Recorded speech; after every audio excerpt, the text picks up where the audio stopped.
আপনার বলবেন যে ভাই আপনি এতদিন ধরে ধৈর্য ধরে কিছু করতে পারলেন না, আপনার ২-৪টা ভিডিও দেখে আমরা কি করতে পারবো?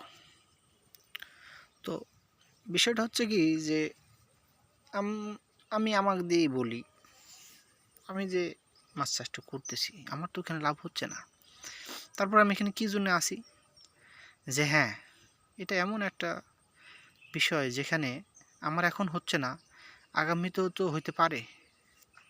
এই আশাতেই তো আমি এখানে লেগে আছি যে এখন আমার হচ্ছে না, তাই কি জীবন তো শেষ হয়ে যায় না, আমার তো চেষ্টার সুযোগ এখনও আছে।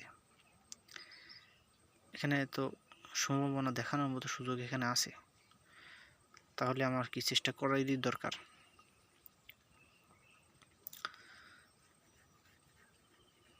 তো আমার লাভ হচ্ছে না, আমি ছাড়তেছি না, তাহলে আপনারাও হয়তো বা ঢুকলে বুঝবেন যে এখানে ছাড়া না, এখানে শেখার মতো কিছু আছে। মানুষ যেরকম বিদ্যা শিক্ষা করে বিভিন্ন বিষয়ে, স্কুল কলেজে ভার্সিটিতে, তারা তো কিছু শিখতে যায়, কোনো একটা বিষয়ের উপর শিখতে যায়। এরকম দুনিয়াতে অনেক কিছুই শিকার আছে যেগুলা সম্পদ তৈরি করে, শিক্ষা জ্ঞান তৈরি করে, বিভিন্ন ধরনের শিক্ষার জিনিস আছে। এখানে এটাও একটা শিক্ষা যে মাছ চাষটাকে আপনি শিখতে পারলেন কি না। তো মোটামুটি আজ ২-৩ বছর ধরে আমি যতটুকু চেষ্টা করতেছি, সেটা বুঝলাম যে এইখানে যদি চেষ্টা করা যায় তাহলে আশা করা যায় যে এখানে একটা সুন্দর একটা পরিবেশ এখানে আপনি তৈরি করতে পারবেন। আপনার যদি আপনি সেভাবে দক্ষ আস্তে আস্তে হয়ে উঠতে পারেন,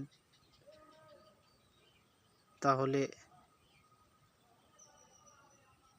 একসময় আশা করা যায় যে আপনি এখান থেকে একটা ভালো কিছু আর্ন করতে পারবেন। যদি আপনার ধরেন আপনার এখন ১ বিঘা পুকুর আছে কি আধা বিঘা পুকুর আপনার আছে, তাহলে আমি বলবো যে পুকুরটাকে আপনি ফেলে না রেখে আপনি মাছ চাষ করেন। আপনি করেন, শেখেন। আপনি অল্প দিয়ে শুরু করেন, শেখেন। আপনার যদিও লস হয়, বেশি হবে না, অল্পই হবে। সে আমাকে দিয়ে বলি, আমি এই পুকুরে প্রথম ২ বছর ৩ বছরে, যে প্রথম বছরে আমি এখানে মাছ ছাড়ার পরে আমি ১ বছর পুকুর জঙ্গল হয়েছিল, কোনো কিছু দেইনি খাবার টাবার, পুকুর জঙ্গল হয়ে গেল। তারপরে বছর জঙ্গলটা পরিষ্কার করে আমি মাছ চাষ শুরু করলাম। ১ বছর মাছ চাষ করলাম ওই মাছই। ১ বছর খাবার দিইনি, ১ বছর পর থেকে খাবার দেওয়া শুরু করছি। তাহলে এই যে দেখেন, একটা যেটা আমি বললাম যে এই যে মাছ চাষে আপনি ১ বছর আমি পুকুরে কোনো কিছু দিলাম না, মাছ ছেড়ে রাখলাম শুধু। ১ বছর পর থেকে খাবার দেওয়া শুরু করলাম। এটা আপনি কি মনে করলেন যে আপনি ভালো লাগতেছেন, আপনি আসবেন না, ১ মাস ২ মাস নাই, সমস্যা নেই, মাছ আপনার মারা যাবে না, হয়তো মাছের ওজনটা একটু কমে যেতে পারে, ব্যাপার না।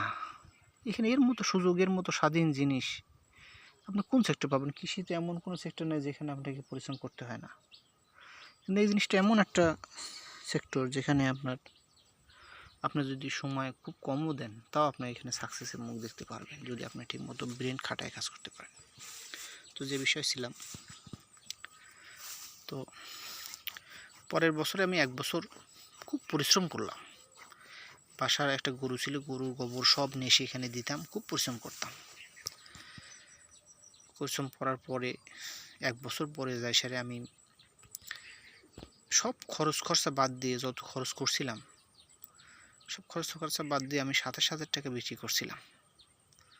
আমার কিন্তু লাভ হয়নি, কারণ ২ বছরে এই পুকুরটা যদি আমি কোনো জায়গায় দিয়েও রাখতাম, তাও আমি ৩০,০০০ টাকা পাইতাম, তাও ৩০,০০০ টাকা আমার আয় হতো। তাহলে কি হলো? তার মানে তখন আমি দেখলাম যে না, এখান থেকে তো কিছু চেষ্টা করলে করা যায়। আস্তে আস্তে ব্রেনটা খুললো। গত বছরে এই আর মনে হয় কিছুদিন পরে, এখনও ১ বছর হয়নি, এই মাছ কটা পুকুরে ছাড়ছি, অল্প মাছ ছাড়ছি, বেশি ছাড়িনি। তো মাছটা ছাড়ার পরে কিছু মাছ হয়তো পাখি টাকি খেয়ে ফেলছে, কালো পাখি আছে, এগুলো আবার ডুব মারে মাছ খায়, তো ছোটো মাছ কিছু ছাড়ছিলাম, সেটা আবার মনে হয় খেয়ে ফেলছে কিনা, মাছটা বড়ও হয়নি, খাদ্য ঠিকমতো দিইনি, অল্প দিছি।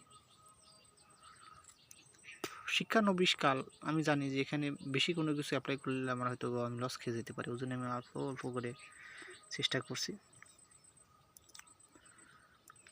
তো এই তো লাস্ট মানে এইবার 27,000 টাকা বিক্রি করছিলাম 2 বছর, তার মানে ওইখানে আমার পুকুরে হিসাব বাদ দিয়ে 15,000 টাকা করে পুকুর ধরি, 15,000 টাকা না 15-20,000 টাকাই যাবে। এই পুকুরটা 1 বছর দিলে 15-20,000 টাকাই যাবে।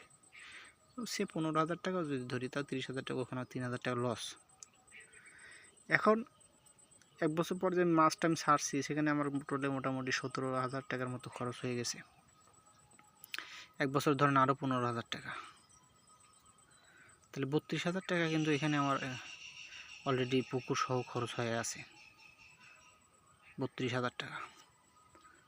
তো আমার কিন্তু এত টাকার মাছ এখানে আমার মনে হয় না আছে, হয়তো সর্বোচ্চ থাকলে 20,000-25,000 টাকার মাছ এখানে আছে, 25,000 টাকার মাছই আছে। তারপরেও কিন্তু আমার ওইখানে ওইদিকে লস হইল 3,000 আর এইদিকে লস হইল 7,000। তো কি এই 3 বছরে আমার সর্বনিম্ন মোটামুটি আমার 10,000 টাকা লসই হয়ে গেছে 3 বছরে। এই যে এত পরিশ্রম আমি এখানে করলাম, এত মেধা আমি এখানে খাটাইলাম, ফলাফলে 3 বছরে আমার 10,000 টাকা লস হবে এখনো। তাহলে আপনারা কি মনে করতেছেন যে আমি এটাতে ধৈর্যহারা হয়েছি? ব্যাপারটা কিন্তু এরকম না। তাহলে আপনি বলেন, তাহলে আপনি কি আশায় রইলেন? 3 বছর ধরে আপনি এত পরিশ্রম করলেন, পরিশ্রমের তো বাদই গেল আপনার আরও 10,000 টাকা পকেট থেকে গেল।